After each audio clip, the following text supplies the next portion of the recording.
बिस्मिल्लाहिर्रहमानिर्रहीम। अस्सलाम वालेकुम। कैसे हैं आप सब? उम्मीद करती हूँ सब खैरियत से होंगे। आज मैं आपके साथ शेयर करूँगी चीज़ी मसाला मैक्रोनी की रेसिपी, जो कि बहुत ही ज़्यादा टेस्टी बनती है और बनाना भी इसको बहुत ही आसान है। रमज़ान आ रहे हैं तो इफ्तार में बनाकर आप इसको सर्व कर सकते हैं। बच्चे बड़े सबकी बहुत ही मोस्ट फेवरेट होती है। बहुत ही मज़ेदार चीज़ी फ्लेवर के साथ इसका मसाला तैयार करेंगे और बहुत ही टेस्टी मसालेदार ये मैक्रोनी बनकर तैयार होती है। तो बस इसके लिए आपने वीडियो को एंड तक देखना है ताकि रेसिपी का कोई भी पार्ट आपसे मिस ना हो। और अगर आपको रेसिपी पसंद आए, चैनल को भी ज़रूर सब्सक्राइब करें। तो शुरू करते हैं इसको बनाना। मैक्रोनी को बॉईल करने के लिए पानी गर्म कर लिया है 1 लीटर, और इसमें डालेंगे 1 टेबलस्पून ऑयल और 1 टीस्पून नमक, और अच्छी तरह से दोनों चीज़ों को गर्म पानी में मिक्स कर लेंगे। पानी बहुत ज़्यादा गर्म हो तभी इसमें दोनों चीज़ें डालनी है, तो ये बहुत अच्छी तरह से पानी में मिक्स हो जाएंगी। अब इसमें डालेंगे मैक्रोनी। तो 1 कप मैंने मैक्रोनी ली है जो कि तकरीबन 250 ग्राम है।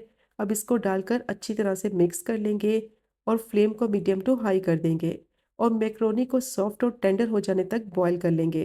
तकरीबन 10 मिनट में मैक्रोनी अच्छी तरह से बॉईल हो जाएगी। तो जो पैकेट आप लेंगे उसके ऊपर भी इंस्ट्रक्शन लिखी होती है, वहाँ से देखकर भी आप मैक्रोनी को बॉईल कर सकते हैं। 10 से 12 मिनट हो गए थे मैक्रोनी को बॉईल होते हुए। ये बहुत अच्छी तरह से सॉफ्ट और टेंडर हो गई है। 100% तक मैक्रोनी अच्छी तरह से गल चुकी है। अब पानी सारा इसका छान लेंगे और टैप वाटर से मैक्रोनी को अच्छी तरह से वॉश कर लेंगे, और धोने के बाद इसको छन्नी में रखेंगे और इसमें लगाएंगे 1 टीस्पून ऑयल, और ऑयल को अच्छी तरह से मैक्रोनी में मिक्स करेंगे ताकि ये आपस में चिपके नहीं और खिली खिली बने। मैक्रोनी में काफ़ी स्टार्च होता है, तो अच्छी तरह से इसको छलनी में रखकर धो लेंगे ताकि जितना भी स्टार्च है वो निकल जाए। अब इसके लिए बनाएंगे मज़ेदार चीज़ी मसाला। तो उसके लिए मैंने पैन ले लिया है, उसमें डालेंगे 4 से 5 टेबलस्पून ऑयल, और जैसे ही ऑयल अच्छी तरह से गर्म हो जाएगा तो इसमें डालेंगे 1 टेबलस्पून बारीक चॉप किया हुआ लहसुन और 2 बारीक कटी हुई हरी मिर्चें। 1 से 2 मिनट के लिए फ्राई कर लेंगे ताकि इनका कच्चापन ख़त्म हो जाए और अच्छी सी खुशबू आने लगे। फ्लेम को ज़्यादा हाई नहीं करना वरना लहसुन का कलर ख़राब हो जाएगा। फ्लेम को मीडियम टू लो ही रखेंगे। अब 1 से 2 मिनट के लिए मैंने इसको फ्राई कर लिया है। जैसे ही अच्छी सी खुशबू आने लगेगी तो इसमें डालेंगे एक बड़े साइज़ की बिल्कुल बारीक चॉप की हुई प्याज, और इसको भी फ्राई करेंगे 3 से 4 मिनट के लिए ताकि इसका कलर हल्का गुलाबी सा हो जाए और प्याज अच्छी तरह से सॉफ्ट हो जाए। फ्लेम को ज़्यादा हाई नहीं करना वरना प्याज का कलर ख़राब हो जाएगा, जिसकी वजह से मसाले का फ्लेवर भी ख़राब हो जाएगा। तो 3 से 4 मिनट के लिए प्याज को फ्राई कर लिया है, ये सॉफ्ट हो गई है और हल्की गुलाबी कलर की हो गई है। अब इसमें डालेंगे 200 ग्राम बोनलेस चिकन। चिकन को मैंने छोटे छोटे क्यूब्स में काट लिया है। अब इसको भी फ्राई करेंगे, और जैसे ही चिकन को फ्राई करेंगे तो फ्लेम को थोड़ा हाई कर देंगे। हाई फ्लेम पे चिकन को फ्राई करना है ताकि इसका कलर चेंज हो जाए और चिकन की जो स्मेल है वो भी ख़त्म हो जाए। तो तकरीबन 5 से 6 मिनट के लिए चिकन को मैंने फ्राई कर लिया है। इसका कलर भी चेंज हो गया है और चिकन की जो स्मेल थी वो भी ख़त्म हो गई है। अच्छी तरह से चिकन को फ्राई करेंगे तो इसका बहुत ही अच्छा टेस्ट आएगा। अब इसमें डालेंगे कुछ स्पाइसेस।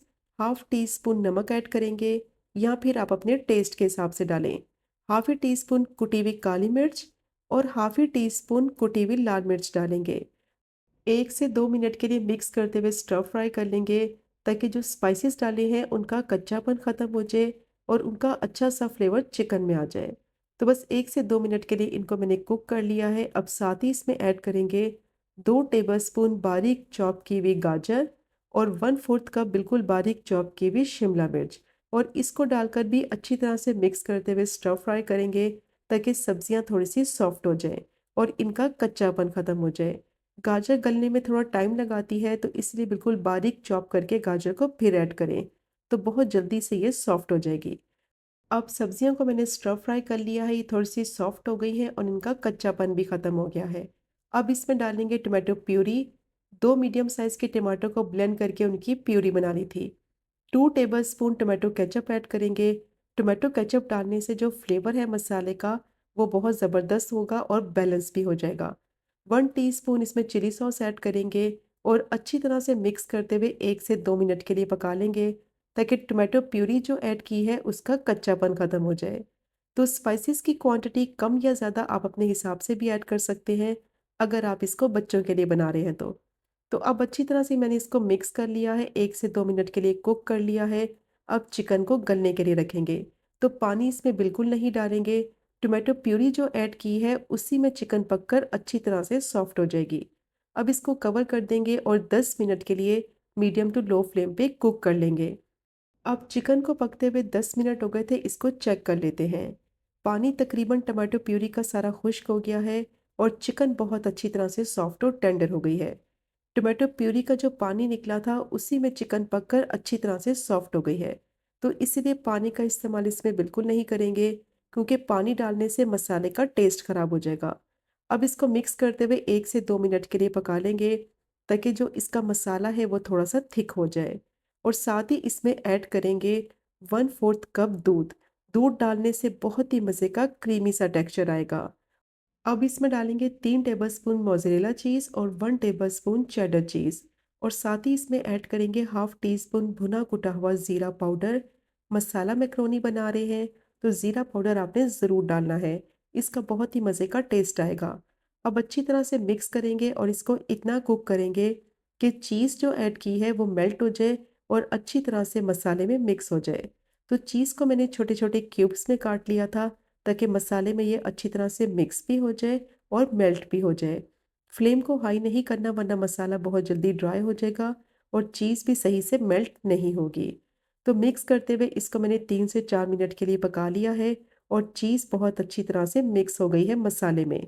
तो इस पॉइंट पर इसमें ऐड करेंगे बॉयल की हुई मैक्रोनी और इसको डालकर अच्छी तरह से मिक्स करेंगे।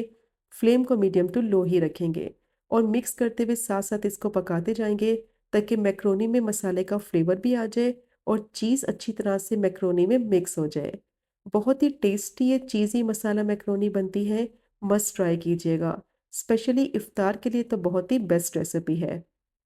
अब 3 से 4 मिनट के लिए मैक्रोनी को मैंने मसाले में मिक्स करते हुए पका लिया है और सारी चीज़ें अच्छी तरह से वेल कंबाइन हो गई हैं।